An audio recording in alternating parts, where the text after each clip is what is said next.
Good morning. Good to have you with us on a Monday. I'm Joe Fryer. And I'm Savannah Sellers. We are going to begin a new week this morning with President Trump arriving here in New York later today to take part in the UN General Assembly. The president is set to speak Tuesday morning at the United Nations for the annual gathering of global leaders. But ahead of that trip, Mr. Trump is expected to make an announcement today regarding autism. The Washington Post is citing 4 people familiar with the matter. It is reporting the Trump administration will raise concerns about pregnant women's use of the active ingredient in Tylenol. The administration is expected to announce the possibility it could be linked to an increased risk of autism in children. President Trump addressed the report last night while traveling back to Washington after speaking at that memorial for murdered conservative activist Charlie Kirk. I think it's a very big factor. We have various things, but you'll see what it is tomorrow. I think it's going to be a very important news conference, and we want things to take effect immediately. So there's obviously something artificial that's really wrong, and we think we know what that is. Over the weekend, the president called out his own Attorney General, Pam Bondi, on social media. He's putting public pressure on her to take swift legal action against several of his political opponents. NBC News White House correspondent Monica Alba joins us now with all these headlines. Monica, good morning. So let's start with the Trump administration's expected announcement today about autism. Earlier this year, we know Health and Human Services Secretary Robert F. Kennedy Jr. announced the government would launch studies on possible links to autism. Well, now the Washington Post reports the White House is going to announce Tylenol use during early pregnancy could lead to an increased risk of autism. What do we expect to hear today? Are we already hearing some reaction to this? Because it's pretty controversial. It certainly is, Joe and Savannah, and this is something that the president and Secretary Kennedy have said that they were going to look into. They've been promising some kind of answers on this question. They have been saying that there are going to be more people assigned to research it, and ultimately today the president is expected, according to that Washington Post reporting, to say that there could be a government warning about using Tylenol in particular in those early weeks of pregnancy because there could be a link. Again, it's unclear what kind of exact data or backing they're going to provide for that. But they're also going to be talking about the fact that if a pregnant woman has a fever, then it might be okay to use the Tylenol, but it should be used sparingly, according to this reporting. But otherwise, it is something that should be considered when deciding what to take if you're pregnant. In addition to that, according to the Washington Post and these people familiar with the announcement, there's also going to be discussion of a new drug they believe could even address autism. And that is something, again, that they are going to try to show maybe some backup data and reasoning for that we, the public and journalists, haven't seen yet, but that the HHS secretary will say they are going to continue to study and that they want to bring more information on that. And we should note that Tylenol and its makers and the people who run Tylenol met with White House officials in the last couple of weeks, but they have not commented yet on this new announcement expected later today. Monica, I want to ask you what Joe just mentioned about a moment ago, too. President Trump active on social media over the weekend and specifically publicly calling on his Attorney General, Pam Bondi, demanding she prosecute his political adversaries. Here's that post on your screen. The president also named a former defense attorney of his to replace a U.S. attorney he forced out a day earlier. Walk us through what transpired with all this over the weekend. Yeah, and as you see on that message, it starts with the words Pam, almost appearing like it was perhaps a message directed just for her, but that he posted publicly. But in any case, the president then followed up with another post saying that really his message here and what he's trying to say is that he wants to see more action from the Justice Department. It's a pretty blatant call on investigations into some of his political foes. Specifically, he is talking about people like former FBI Director James Comey, California Senator Adam Schiff, New York Attorney General Letitia James, and he is saying that he clearly wants to see more done. That is what the president is saying. But in a follow-up post, he said he also does love Pam Bondi. He said he thinks she's doing a great job, but he argues that she is being hampered by some of these prosecutors who could be doing more with potential investigations. So he did announce that there is going to be a new person who could potentially look into some of this. But you guys know this. These are really sensitive inquiries or probes, some of which don't exist yet, but that the president is just talking about openly as may be happening. And Monica, speaking of the Justice Department, we're hearing that the DOJ shut down an investigation into President Trump's border czar, Tom Homan. According to people familiar with the probe and to internal documents, Homan accepted $50,000 from undercover FBI agents. Real quick here, what do we know about this? So this is something that took place last year with undercover FBI agents who were watching this because somebody told them that they believed that Tom Homan, if Donald Trump won the election, which obviously he did, and if he was put in this prominent place of being the border czar, they said he could be at risk of taking bribes, which, again, they allege, according to MSNBC reporting with people familiar with the probe and these internal documents, that he took $50,000 in a bag to then help border security companies get access to government contracts potentially. Again, that is what they are saying was part of this inquiry and probe that was started under the last administration. But when Donald Trump did take office and the Trump administration started, that probe was ultimately closed. The White House is pushing back on all of this, saying that that was a politically motivated investigation back under Biden officials. All right, Monica, a lot to cover this morning. Thank you. Well, conservative political activist Charlie Kirk was remembered at a memorial service yesterday, more than a week after he was assassinated during a campus event at Utah Valley University. Tens of thousands of people, including President Trump and Vice President J.D. Vance, gathered in Kirk's home state of Arizona to pay their respects. NBC News correspondent Jay Gray was at the memorial at State Farm Stadium in Glendale. He joins us from there this morning. Hi, Jay. Good morning. Savannah, good morning to you. And you know, the stadium just behind us here, it wasn't large enough to handle the crowds of supporters, 95,000 or more who gathered here hours before the memorial, many spilling out and into an arena across the street, all wanting to be a part of the memorial to Charlie Kirk. Part church service, then part political rally. 95,000 or more gather in Glendale, Arizona Sunday, pulled there by Charlie Kirk's message and to share one of their own. I believe everybody should have the right to free speech and not get shot for it here in the United States in 2025. The 31-year-old activist and influencer, remembered by friends, fans, and colleagues as a Christian and conservative martyr. Charlie was not silenced. His movement is only beginning. A message echoed as a half-dozen members of President Trump's cabinet and Vice President J.D. Vance, one by one, stepped to the stage, followed by Kirk's widow, Erica. But I will miss him. I will miss him so much. Wrought with emotion, she shares the pain of her loss, leaning on her faith, she says, to forgive the man accused of killing her husband and promising to grow their message and mission. Every part of our work will become greater. I am tremendously honored to be the new CEO of Turning Point USA.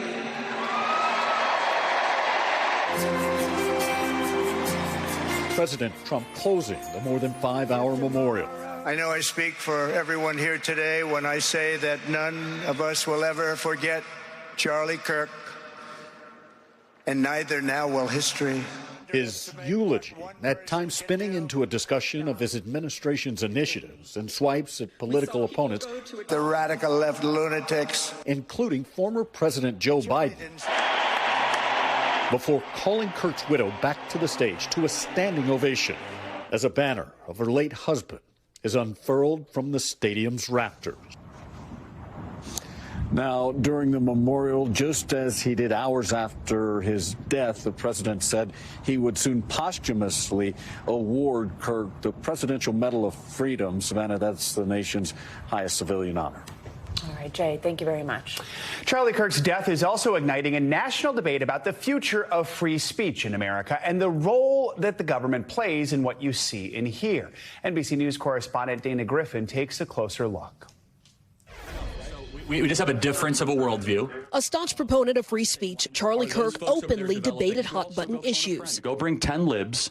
You can all have your phones, and you could debate me, and I'll have no notes, and we'll see who wins. But in the wake of his death, that fundamental right is being challenged. A presidential warning. I would think maybe their license should be taken away.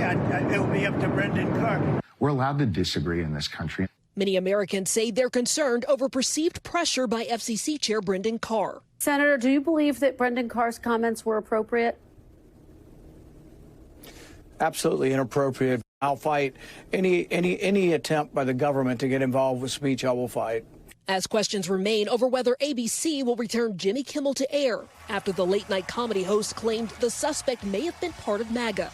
MAGA gang desperately trying to characterize this kid who murdered Charlie Kirk as anything other than one of them. According to 3 sources familiar with the federal investigation, there is no evidence connecting the suspect with any left-wing groups. Meanwhile, the Defense Department telling journalists they can no longer gather or report information, even if unclassified, unless it's been authorized by the government.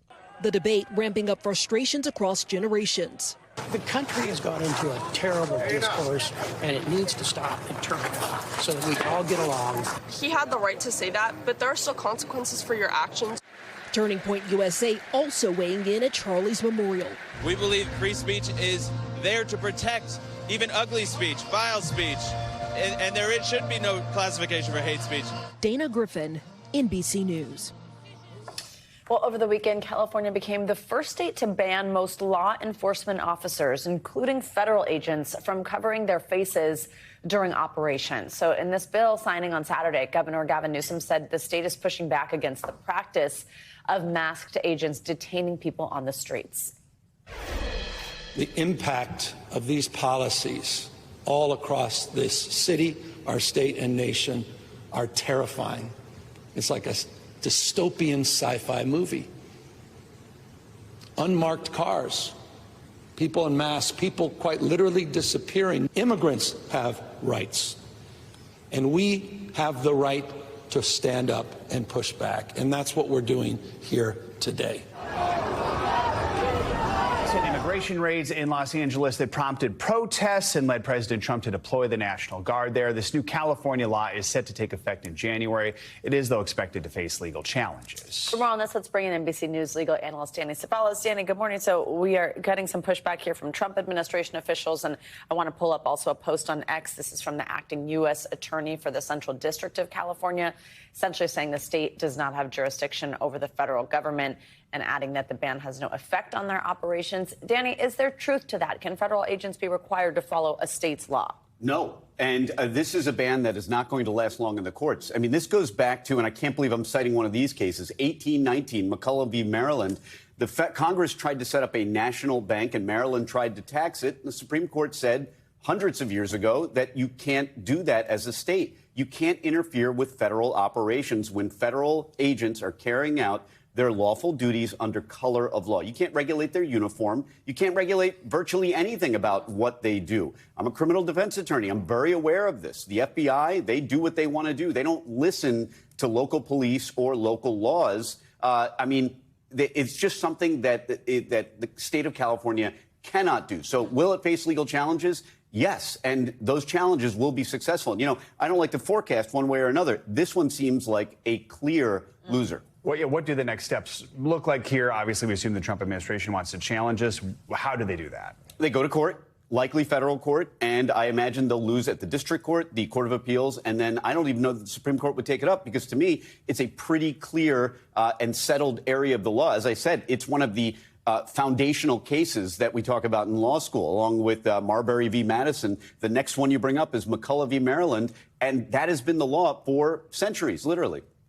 Governor Newsom also signed legislation Saturday. This prevents immigration agents from entering schools, healthcare facilities without a warrant. Do undocumented immigrants have legal protections in these spaces? Do you think that is going to face any legal pushback? Well, that's a great question, because whether or not they have protection is still separate from the issue of can the states regulate the way that federal law enforcement or federal agents carry out their duties? And the answer is probably not.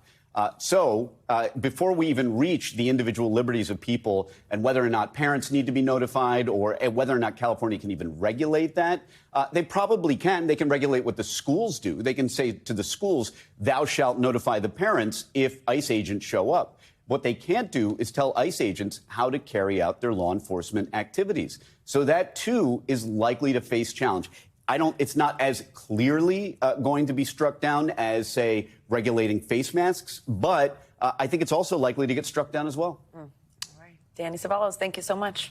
Over the weekend, the Trump administration gave new details about what and who might be included in the potential deal to bring control of TikTok into the U.S. White House Press Secretary Caroline Leavitt said that the administration is 100% confident that a deal is done. President Trump now says that media moguls Rupert Murdoch and his son Lachlan will likely play a role in leading the social media platform once it is spun off from total Chinese ownership. Of course, Savannah's been following this one closely here, so we'll tap into her expertise. Let's start with what we know about the Murdochs, what role they might play, and do we know if there's anyone else who might play a role as well? Yeah, so this Murdoch detail was new, and it was a big one. They have not been a family or a company, being Fox Corporation, that have been in the mix here or being discussed at all. What we do understand, though, a source familiar with these developments says that that is probably what it's going to be, is that it's more of a Fox involvement rather than an individual involvement from one of the Murdochs. We're hearing that from a source familiar with the developments here. We also did hear confirmed that Larry Ellison will be involved. That's something we had been anticipating. Of course, his company Oracle hosts all the data. Basically, TikTok doesn't work in the U.S. without Oracle, so they really already have this strong business relationship. And we have even heard the president in the past say he would be happy for Larry to own TikTok. So we think he's going to take a big piece of this. And finally, also kind of a new name in this mix, Michael Dell. People might know Dell Computers, Dell Technology, their CEO. That was another name that we heard this weekend. So that's three people we sort of have confirmed at this point, at least from the administration's perspective, and they say this deal is close to done. We know late last week, the president spoke on the phone with Chinese President Xi, and one of the key factors that came out of this is hearing that the U.S. would have control of the app's algorithm, which I think is important to a lot of lawmakers. It is important to a lot of lawmakers. I think it's also really kind of important to TikTok users to understand what that's going to look like, because people are wondering, does that mean that the algorithm stays the same? Does it mean that they're kind of handing over technology? Does it continue to be updated in the way that is very unique to TikTok and what's kind of made the app such a success? When you point out important to lawmakers, it most certainly is. That's one of those big questions that kind of got us started in the whole place when it comes to national security. How that's going to work, we don't know yet. We don't know if there'll be some type of break where it's almost like a different version of the app kind of has to take over. So those are the types of details we're still waiting on. But a big one to hear anything mentioned about the algorithm straight from the White House team, essentially acknowledging that that's clearly been a major point of conversation between these two entities. Do we know if ByteDance would have any control of anything? So we know right now, we heard also from Caroline, as you mentioned a moment ago, that Americans would hold 6 of 7 board seats on this new TikTok. So that leads us to believe there's speculation that could mean that last seat does retain some Chinese ownership, just that like tiny little bit. But it's a really good question when it comes to the algorithm, because if the U.S. controls it, the big question will be, does that take away the concern that China could influence essentially what is shown to Americans on the app? And that big question about the algorithm. Also, the data piece of this, which was a big concern for national security.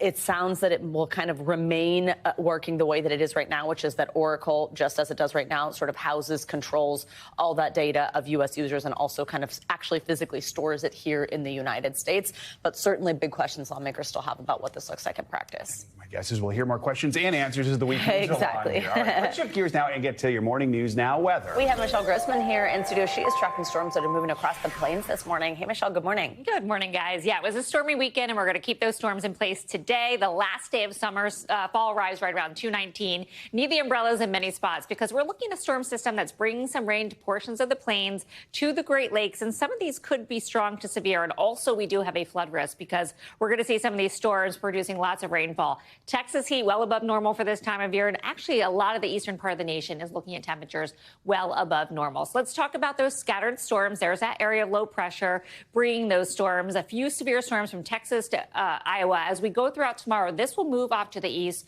So then we're talking about places from Tennessee to Texas with a chance for some strong storms and along with some really gusty winds and also some heavy rainfall. Those are the main threads. Damaging hail we could see. We could see an isolated tornado or two possible. Where you see these yellow shading areas, we're looking at Omaha, Oklahoma City. That is the likeliest spot for seeing some stronger to severe storms. But the risk for scattered storms extends all the way from the southern plains to the Great Lakes and also portions of the interior parts of the Northeast. This is what it looks like in terms of rainfall. Locally, 5 inches. You notice all these brighter colors corresponding to the higher amounts on the legend here, and that's what we're going to see. So really much of the plains could see some heavy rainfall into the Tennessee Valley, into the Ohio Valley, and along the Appalachians as well. Let's talk about the tropics because that's heating up as well. well. Gabrielle became a hurricane overnight, now a Category 1 storm. Good news is that we're going to see it make its right-hand turn. It's going to start to make that northward turn this morning, and then we're going to see it blossom into a Category 3 storm. So it's really going to strengthen, but we're not expecting any landfall. Could see some large swells, are seeing some large swells in Bermuda, and that could extend into portions of North Carolina as well. And then, guys, we're watching 2 other areas in the Atlantic that could develop into a tropical depression, but we're going to watch that closely. We thank you for watching, and remember, stay updated on breaking news and top stories on the NBC News app or watch live on our YouTube channel.